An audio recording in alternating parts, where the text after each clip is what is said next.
오늘은 심혜섭 변호사님 최근엔 아니고 한 작년 주총 시즌쯤, 1년 전이죠. 그때 이제 지배구조 관련된 주주행동주의 관련된 이야기들 한번 인터뷰를 한 게 있는데, 최근에는 관련된 책에 대한 책 속에 이제 한 챕터가 기고문 형태로 돼 있어서 그 내용 부분에서 이야기할 부분 한번 대화를 나눠보려고 합니다. 마법의 멀티플이라는 책에서 한 챕터를 썼고요. 요 분이세요. 심혜섭 변호사님이시거든요. 옛날에 이제 요 콘텐츠 체크해 보시면 되세요. 주주행동주의가 곧 가치투자다라고 해서 가치투자 관점에서 주주행동주의의 필요성 뭐 이런 것들 있잖아요. 가치투자를 하는 데 있어서 주주행동주의 필요성에 관한 이야기를 한번 해주셨는데, 이번에 이제 요 내용을 읽어보시면은 아마 더 이제 많은 공감을 하실 거예요. 1년 사이에 좀 많은 변화가 있었어요. 가치투자를 하시는 분들이 주주행동주의나 지배구조에 관련 이슈를 그전에는 좀 적극적으로 이야기하지 않았거든요. 제 책에서는 제가 지배구조가 배당투자에 중요하다고 언급은 한 적이 있었는데, 상대적으로 다른 가치투자 쪽에서 전통적인 가치투자 섹터에서는 지배구조의 중요성을 그렇게 많이 언급하지는 않았었는데, 최근 1년 사이에 그런 변화들이 좀 많이 일어났던 것 같아요. 그래서 지금 다시 또 그 이야기를 하니까 좀 많이 와닿는 것 같기도 하고요. 그래서 오늘 이거 들으시고 관심 있으신 분은 심혜섭 변호사님 콘텐츠 한번 같이 옛날에 했던 거 한번 보시면 괜찮을 것 같아요.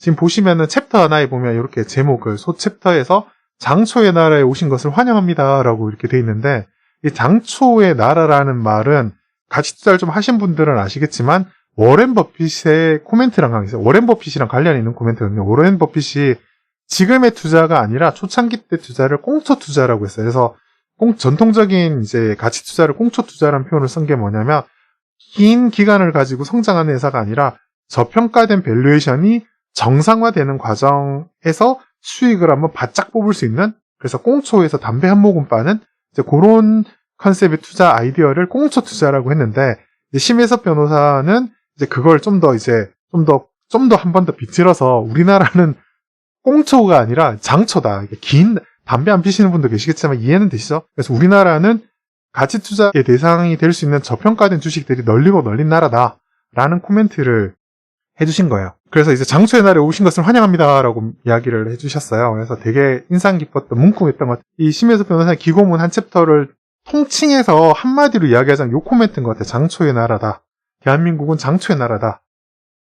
그 이야기인 거고, 왜 그러냐 이런 이야기는 이제 뒤에 풀어주는 건데, 그 중에서 핵심적인 문구를 한번 보시면은 여기는 터널링에 대한 이야기가 있는데, 일감몰아주기는 영어에서 터널링이라고 하는데, 그래서 비지배주주의 지분을 뺏어가는 터널링에 대한 문제 제기를 했어요. 그래서 지분 터널링이라는 방법을 통해서 비지배주주, 그러니까 소액주주의 지분을 뺏어가는 그런 터널링을 이야기하는데, 그 중에서 가장 우리나라에서 대표적인 거는 지배주주의 지분이 높은 기업과 지배주주 지분이 낮은 기업을 합병하는 거다. 그러니까 여기서 지배주주, 비지배주주라는 말이 좀 안 와닿으면 지배주주는 대주주, 비지배주주는 소액주주 이렇게 대치를 해도 돼요. 그래서 요거를 정의를 좀 해줬는데, 일단 우리는 그렇게 이야기하면 돼요. 그래서 정의를 좀 포괄적인 정의를 쓰기 위해서 심혜섭 변호사는 이런 표현을 썼는데, 우리는 대주주, 소액주주 이렇게 이해를 하시면 되는데, 대주주가 지분이 낮은 기업을 합병하는 방법이라고 그랬죠. 이게 떠오르는 기업이 지금 당장만 해도 떠오르는 게 있죠. 지금 그것 때문에 한번 시끄러웠던 게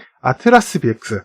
아트라스 BX가 그 이슈가 한번 있었고, 최근에 합병이 통과가 됐어요. 그래서 그런 게 있고, 그 다음에 그거 말고도 이제 제 채널에서도 여러 번 다루었던 게 GS 리테일이랑 GS 홈쇼핑 합병하는 거죠. 이렇게 합병하는 게 대주주가 소액주주 지분을 빼앗는 터널링 기법이다 라는 코멘트를 했는데, 되게 시원하게 했어요. 그러니까 보통은 그런 표현을 일감 몰아주기 이런 관점에서 터널링뿐만 아니라 대주주가 소액주주의 지분과 이익을 뺏어가는 이제 그런 행동을 하는 부분에 대해서 명쾌하게 언급을 해줘가지고 시원하더라고요. 요 이야기가 좀 있어요. 요 문구가 좀 뼈아픈 대목이긴 한데, 그러니까 주주의 것이 아닌 것은 마찬가지지만 이익과 성장이 계속되는 동안 나중에 내 것이 되겠지라고 상상이라도 할 수 있다라는 이야기인데, 요 말이 무슨 말이냐면, 지배구조 이슈라는 것들이 대충 다 보면 어떤 때 주로 일어나냐면, 성장이 많이 일어나고 있는 회사 같은 경우에는 지배구조 이슈가 상대적으로 적게 일어나고요.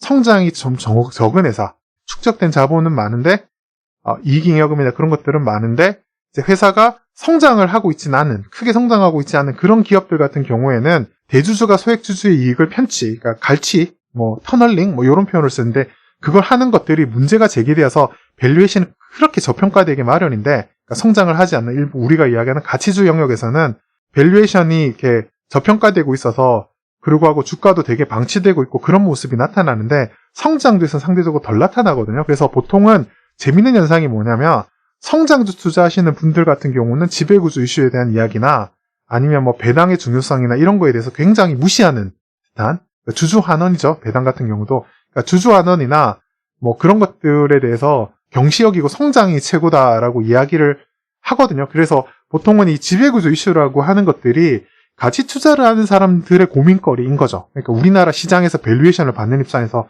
그 성장을 하는 경우에 이슈가 됐던 경우는 꽤 드물어요. 최근에 이슈가 된 거는 LG화학 정도죠. LG화학은 대표적인 그런 성장주 케이스인데 그 배터리 분사하는 게 지배구조상 문제가 있는 게 한번 불거졌죠. 그래서 그게 통과하고 나서 또 이제 언제 그랬냐는 듯이 주가는 계속 또 올라가는 그런 모습을 보이는데 그러니까 잠깐 드러나서 되게 의외였다는 생각을 해서 심해서 변호사님이 이렇게 딱 표현을 쓴 거죠. 성장을 하는 동안에는 이게 대주주가 혼자 다 먹는 게 아니고 그 성장하고 있으니까 그게 소액주주한테 잘 돌아갈 수 있을 거다라는 막연한 기대감 같은 게 있기 때문에 지배구조 이슈가 상대적으로 덜 부각된다. 그렇지만 성장이 어느 정도 이렇게 성숙기에 올랐고 주주 환원이 본격적으로 중요해진 그 시기에 안 돌려주니까 가치 투자하는 사람에서 재밸류에이션을 못 받고 저평가되고 있는 이런 현상이 나타날 수 있다라고 이야기했는데 전 이거 보면서 되게 반가웠어요. 왜냐하면 생각의 정리가 저도 좀 안 됐거든요. 이게 가치 투자자들만 괜히 이제 그러니까 가치 투자자들이 투자를 잘 못하니까 어떻게 이야기하면 성장주 투자하시는 분들이 야 너네는 투자가 잘 안 되고 이러니까 그런 거 갖고 시비 걸고 그러는 거 아니냐. 회사는 성장을 먹고 하는 게 제대로 된 진정한 투자인데 뭐 그런 거 갖고 시비 걸고 핑계 대는 거 아니냐라는 식의 이야기를 할 수 있거든요. 그렇지만 요 문구를 읽어보는 순간 그 부분에 대해서 좀 다른 생각을 갖고 있는 거죠. 너네는 그게 부각이 안 됐으니까 그런 거지만 뭐 아무튼 그렇다. 뭐 이런 식의 약간 코멘트를 직접적으로 잘 해준 것 같아서 개인적으로 좀 반가웠어요. 요것들이. 그런 게 있었고 그 다음에 요 되게 중요한 이야기인데 지배주주가 배당을 무시하면 주식이 가진 배당에 대한 가치는 사정없이 할인된다. 라는 이야기를 하고 있는데 이게 전형적으로 잘 나타나는 데가 보통주랑 우선주랑 주가 괴리가 얼마나 되느냐를 보면 알 수 있어요. 그래서 배당을 되게 잘 주는 기업이나 원래 잘 줬던데 뭐 업황이 좀 안 좋아서 배당을 일시적으로 잘 못 주고 있는 회사들 포함해서 배당을 한참 잘 주고 있는 기업 같은 경우는 보통주와 우선주의 가격 괴리가 좀 적어요. 그렇지만 배당 정말 안 주는 회사들 같은 경우는 괴리가 상당히 많이 나타나거든요. 그래서 몇 배 이상 나타나고 그런 성향이 있죠. 전형적으로 한국계 같은 경우 삼성전자 같은 경우 배당 정책이 되게 좋은 편이잖아요. 뭐 조 단위로 배당을 하는 삼성전자 같이 조 단위로 배당을 하는 그런 우량한 배당주 관점에서 이제 그런 회사 같은 경우는 보통주랑 우선주랑 가격차가 많이 안 나타나요. 지금도 한 8만 원, 보통주가 8만 원대인데 우선주가 7만 원대라서 한 만 원 정도 차이 나거든요. 그래서 한 15% 이내로 이제 주가 차이가 얼마 나타나지 않는데 배당을 좀 적게 주는 회사 같은 경우에는 아무래도 그 할인폭이 되게 많이 나타나요. 그래서 가치투자 입장에서 우선주를 외면하면 한 건 해가지고 테마주, 거래량이 적으니까 그걸 갖고 테마주나 뭐 작전을 하거나 이런데 우선주 테마가 불거나 이런 일들이 많이 나타나는 그런 회사인데 요 내용은 뭐 다 알고 있는 이야기이긴 한데 아무튼 좀 중요한 이야기죠. 그 다음에 대기업이 왜 주가를 누르느냐, 그러니까 주가가 누르느냐가 아니라 주가를 부양할 필요성을 못 느끼는 거죠. 기업의 얼굴, 주가는 기업의 얼굴에 해당하는 건데, 그러니까 기업의 총 가치를 올리도록 노력을 최선을 다해야 되는 게 이게 자본주의 기본 원칙에 해당되는데, 왜 대주주는 주가를 올리고 시가총액을 올리는데 신경을 안 쓰고 오히려 그런 걸 꺼리는 현상이 나타날까에 대한 이제 코멘트가 좀 있는 거죠. 그러니까 이게 상장 폐지만 되지 않으면 주가가 낮은 상태에서는 나중에 지분을 물려줄 때 상속세가 적게 낼 수 있다는 게 장점이에요. 그래서 오히려 상장 폐지가 돼버리면 상속세가 올라가니까 우리나라에는 뭐 흑자나고 있으면 상장 폐지가 안 되니까 그냥 방치하고 주주환원 잘 안 하고 방치하고 있다가 그냥 낮은 가격에 상속을 받으면 상속세도 적게 나오고 완전 좋지 않느냐라는 거죠. 그래서 이게 대주주랑 소액주주가 이해관계가 반하는 전형적인 사례에 해당되는 거고 이게 되게 우리나라에서 핵심적인 이슈죠. 영원히 저평가될 가능성이 높은 이유는 이것 때문이다. 왜냐하면 주가를 올려야 될 이유가 없다. 그 다음에 어차피 의결권을 할 수 있는 충분한 지분이 되면 굳이 뭐 누가 간섭할 수 있는 것도 아니고 우리나라는 M&A도 굉장히 어렵기 때문에 경영권 분쟁 붙는다고 쉽게 넘어갈 수 있는 것도 아니고 뭐 사례가 극히 드물죠. 그 한층칼 같은 경우 현재 실패 쪽에 가까운 거고 최근에는 제가 최근에 제 채널에서 분석한 것처럼 KMH 정도가 어느 정도 절반 정도 성공한 케이스에 해당되기 때문에 극히 드물어요. 그래서 뭐 포이즌 필이나 뭐 황금주 이야기하는 건 진짜 대도 않은 소리죠. 아니 넘어간 사례가 거의 없는데 안 나타나고 있는데 경영권 해가지고 넘어간 사례가 안 나타나고 있는데 그걸 보장해달라고 하고 소액주주를 무시하면서 이렇게 언론 플레이를 하는 걸 보면 좀 어이가 없긴 해요. 그런 면에서 막 이렇게 솔직하게 이야기하자고요. 제가 말은 아끼긴 하지만 되게 어이가 없어요. 제가 봤을 때는 그 논리 자체가 아니 좀 잘 챙겨주고 소액주주 잘 챙겨주고 기업 가치 올려가면서 시켜달라고 이야기를 하면 현재 경영진이 더 잘하면 어련히 더 지켜주려고 하지 이상한 애가 와가지고 지금 잘하고 있는데 몰아내고 어떻게 마음대로 할 것 같으면 소액주들이 나서서 막아주거든요. 그러니까 이게 좀 앞뒤가 안 맞는 그런 논리인 거죠. 그러니까 그 내부자에 보면 그거 생각나잖아요. 그 민중은 도그 피그입니다. 뭐 이런 거 하는 느낌처럼 좀 소액주주를 좀 무시하는 듯한 언론 플레이를 하는 것 같긴 하더라고요. 소액주주 입장에서 기분이 나빴다. 네, 뭐 그렇게 요약을 드릴 수 있겠어요. 그래서 요 상속세 관련해서 좀 약간 이해관계가 엇갈리는 부분이 많고요. 그래서 제가 볼 때 최근에 요렇기 때문에 경영 그런 부분에서 완전히 자기 독식을 할 수 있는 걸 어느 정도 제어를 하기 위해서 약간 감사위원회나 이런 부분 있잖아요. 사회이사나 이런 쪽에서 좀 제약을 좀 가해서 그런 변화를 이끌 수 있는 걸 진행을 했잖아요, 작년에. 그래서 제가 좀 기대를 했었는데 그것도 막판에 후퇴를 해가지고 좀 많이 아쉽긴 하네요. 네. 아무튼 그렇습니다. 그리고 요거 되게 중요해요. 제가 채널에서 옛날에 한번 이야기했는데 일단 우리나라에서는 의무 공개 매수 제도가 없고 지배주주에 대한 자신의 지분만 경영권 프리미엄을 받고 파는 걸 당연하다고 생각해요. 요거 문제예요. 우리나라 시스템에서 이게 큰 문제인 게 뭐냐면 예를 들어서 외국 같은 경우에는 특히 미국이나 이런 같은 경우에는 경영권을 인수하잖아요. 그래서 대주주 지분을 뭐 사가지고 사잖아요. 그러면 나머지 주주들한테 똑같은 권리를 줘야 돼요. 그래서 뭐 100달러에다가 뭐 주당 100달러씩 해서 대주주 지분을 받아서 경영권을 넘겨받았잖아요. 그럼 그걸 할 때 필수는 아닌데 의례적으로 어떻게 하냐면 의례적으로 그 똑같은 가격으로 나머지 소액주주들이 지분을 팔고 싶다고 하면 우리 보면 합병할 때 뭐 매수 청구권 같은 거 있잖아요. 그런 것처럼 경영권이 넘어갈 때도 그런 공개 매수, 그러니까 매수 청구권이 아니라 공개 매수를 하겠다라고 대주주가 해서 공개 매수를 해주는 경우가 많아요. 이게 왜 그러냐면 외국 같은 경우는 특히 미국 이야기를 하면 소송을 걸 수 있잖아요. 그래서 내가 이 지분을 차별받았다. 그러니까 차별받지 않고 주주의 가치를 보장받을 권리가 있는데 나는 차별받았다. 부당한 대우를 받고 소외됐다라고 판단되면 소송을 걸 수 있거든요. 그러면 그 소송을 걸게 되면은 그거를 이제 뭐 문제가 생기잖아요. 그래서 그걸 피하기 위해서는 똑같은 가격에 우리가 일반 주주, 소액주주 지분도 똑같은 가격으로 사드리겠다라고 우리가 공개 매수를 했는데 너가 응한 게 아니다. 너가 그걸 그때 팔았으면 그 기회가 있었는데 네가 응하지 않고 그냥 계속 갖고 있겠다라고 했기 때문에 그거는 널 차별한 게 아니다. 이렇게 할 수 있는 거잖아요. 그래서 미국은 그런 게 있어요. 그래서 그런 시스템이 어느 정도 이렇게 콘센서스가 있기 때문에 그런 경영권이 넘어가면 똑같은 가격 주식을 사줘야 되거든요. 그래서 의뢰이 그렇게 하고 그걸 공개 매수 제도라고 하는데 뭐 텐더 오퍼 룰 뭐 이런 식의 표현을 쓰기도 하는데 우리나라는 그게 없어요. 그래서 외국은 똑같은 가격으로 사기 때문에 경영권 프리미엄이라는 게 따로 없는데 우리나라 같은 경우에는 예를 들어서 최근 같은 경우는 뭐 SK텔레콤이 SK하이닉스 지분을 인수했잖아요. 20.1%를 이렇게 사면서 경영권을 가졌거든요. 그러면 그것만 사면 되잖아요. 그래서 예를 들어서 그런 식으로 해서 경영권을 인수하게 되면은 그냥 그 주식만 사면 되니까 어떻게 되면 그게 경영권 프리미엄을 받게 되는 게 뭐냐면 어차피 경영권이란 게 갖고 있으면 소액주주를 무시하고 이익을 독식하고 경영진을 다 마음대로 다 뽑고 다 할 수 있는 그런 권한이 담겨있는 지배적인 지분권이 더 들어있으니까 이거는 시장에서 팔리는 가격보다 50%를 더 달라. 뭐 100%를 더 달라. 이렇게 해가지고 경영권 프리미엄을 받아서 팔거든요. 그 말인즉 이게 차별받는다는 걸 경영권 프리미엄이라는 말 자체가 소액주주를 차별합니다라는 말이 같이 들어가 있는 거거든요. 그래서 그렇기 때문에 이게 문제가 있다라고 이제 생각을 하는 거죠. 이게 되게 한국에서는 그걸 경험해보지 못했기 때문에 이제 그런 이야기를 하는데 이제 해외 투자도 많이 하기 때문에 이런 거에 대해서 이제 인식을 하는 개인 투자자들이 좀 많이 늘어나고 있기는 해요. 그래서 이거 좀 문제 있는 것 같아요. 우리나라는 그 시스템, 제도 자체가 차별이 해도 괜찮다. 법적으로 문제가 없도록 이렇게 장치가 되어 있는 것들이 좀 문제인 거죠. 그래서 딴 걸 뭘 일카모라지 지분 몇 프로가 아니라 요렇게 소액주주가 피해받을 경우에는 소액주주가 경영진한테 문제 제기를 할 수 있다라는 법적인 제도나 이런 걸 좀 해줘야 되는데 그게 안 돼 있다. 그게 중요하다.